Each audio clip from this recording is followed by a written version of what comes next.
Olá, amigos, nossas saudações cordiais. É com muita alegria que estamos aqui novamente para refletir sobre mais um ponto da nossa amada doutrina espírita, hoje falando sobre sinceridade. E nós tomaremos por base das nossas reflexões o estudo da questão número 841 de O Livro dos Espíritos, que está dentro do livro terceiro das Leis Morais, capítulo 10º, Lei de Liberdade. Kardec vai fazer uma pergunta muito interessante, dizendo: deve-se, em respeito à liberdade de consciência, deixar-se propagar em doutrinas perniciosas, ou se pode, sem insultar a essa liberdade, procurar trazer de novo ao caminho da verdade aqueles que se perderam por falsos princípios? Ao que os imortais vão responder: certamente se pode e mesmo se deve, mas ensinar a exemplo de Jesus, pela suavidade e a persuasão, e não pela força, o que seria pior que a crença daquele a quem se quer convencer. Se há alguma coisa que seja permitido se impor, é o bem e a fraternidade. Mas não cremos que o meio de os fazer admitir seja o de agir com violência. A convicção não se impõe.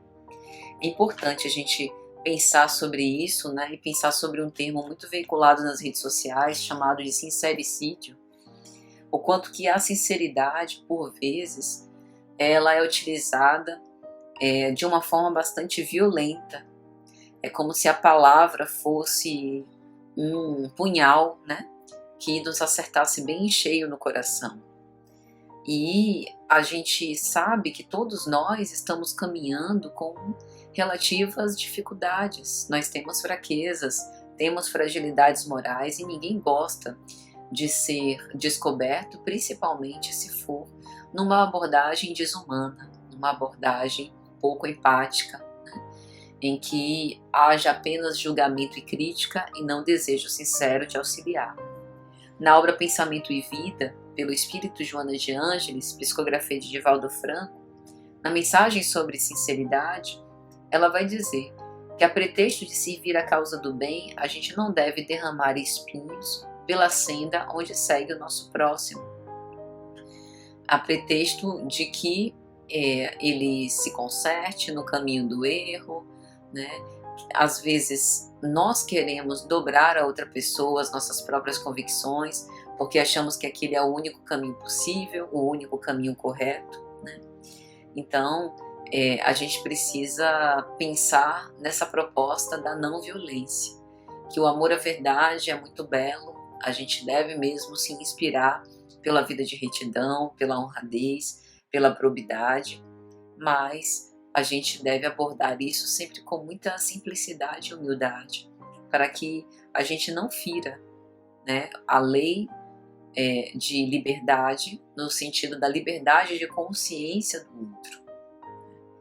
Então a gente, como faz o bom educador, precisa apropriar nossa linguagem às pessoas, às circunstâncias, aos momentos propícios, né? Como um orador que verifica um determinado público e não vai utilizar qualquer forma de abordagem com qualquer pessoa.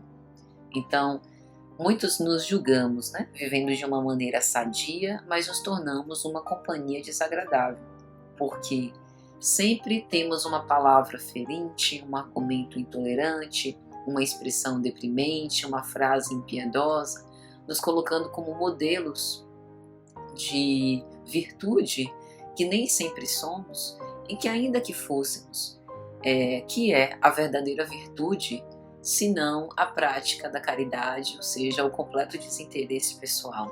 Então, caridade não tem nada a ver com impiedade nem falta de misericórdia, né?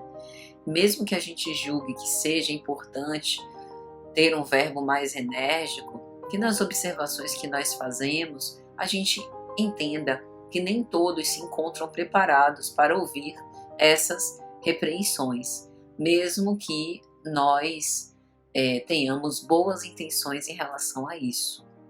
Se a gente realmente está disposto a ajudar, é lógico que a verdade, ou seja, descobrir os pontos enfermos, é importante, mas a gente também precisa depositar no local aberto, exposto, o bálsamo, o lenitivo necessário para que aquilo não se transforme numa dor sem tamanho, né? Sem nenhum tipo de remédio.